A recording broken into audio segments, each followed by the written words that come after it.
Perang Jawa memasuki abad ke-19, keadaan di Jawa khususnya Surakarta dan Yogyakarta semakin memprihatinkan. Pemerintah Belanda melahirkan konflik baru di lingkungan kerajaan dengan berani munculkan budaya barat yang tidak sesuai dengan budaya yang sudah ada di Nusantara, seperti meminum minuman keras, menaikkan pajak, dan memasang patok-patok di jalan di atas tanah leluhur.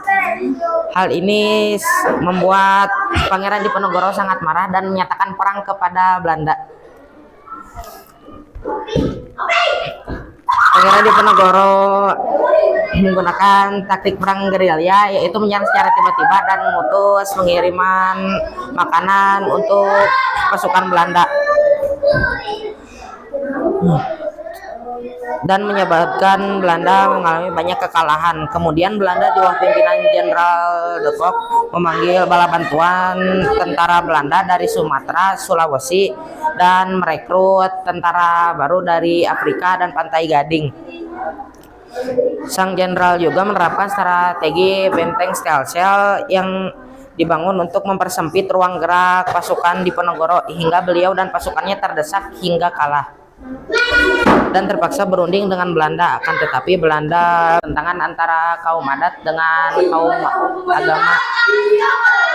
Kaum adat mengalami kekalahan dengan kaum agama, dan sebab itu kaum adat meminta bantuan kepada pasukan Belanda untuk membantu peperangan ini.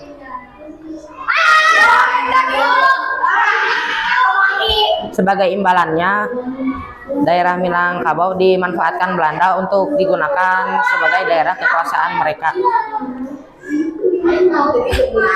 Yang memimpin kaum agama atau kaum padri itu adalah Datuk Bandaro. Setelah Datuk Bandaro wafat, digantikan oleh Tuanku Imam Bonjol.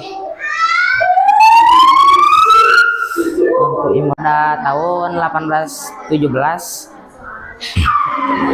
rakyat Maluku melakukan perlawanan terhadap Belanda karena tindakan semena-mena pemerintah kolonial. Perlawanan ini dipimpin oleh Thomas Matulesi atau yang sering dikenal sebagai Patimura.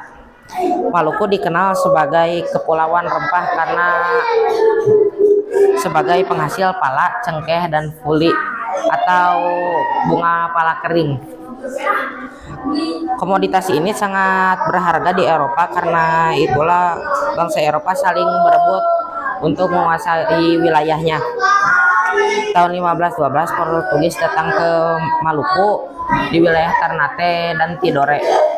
Pada awalnya rakyat Ternate menerima Portugis dengan baik. Lama-kelamaan mereka bersikap sewenang-wenang dan ingin memonopoli perdagangan. Sikap ini menimbulkan perlawanan rakyat Ternate di bawah pimpinan Sultan Hairun. Setelah Sultan Hairun dibunuh Portugis pada tahun 1570, Ternate dipimpin oleh putranya Sultan Baabullah selama 5 tahun. Setelah Portugis pergi, datanglah Belanda pada abad ke-17. Melalui VOC, Belanda berusaha memonopoli perdagangan seperti Portugis dulu.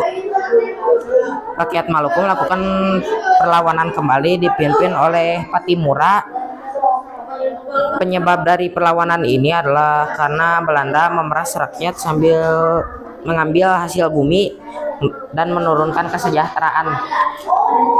Kapitan Patimura dibantu oleh Marta Christina Tiahahu dan pejuang Maluku lainnya berhasil dalam perlawanan heroik ini. Patimura ditangkap lalu dihukum gantung oleh Belanda.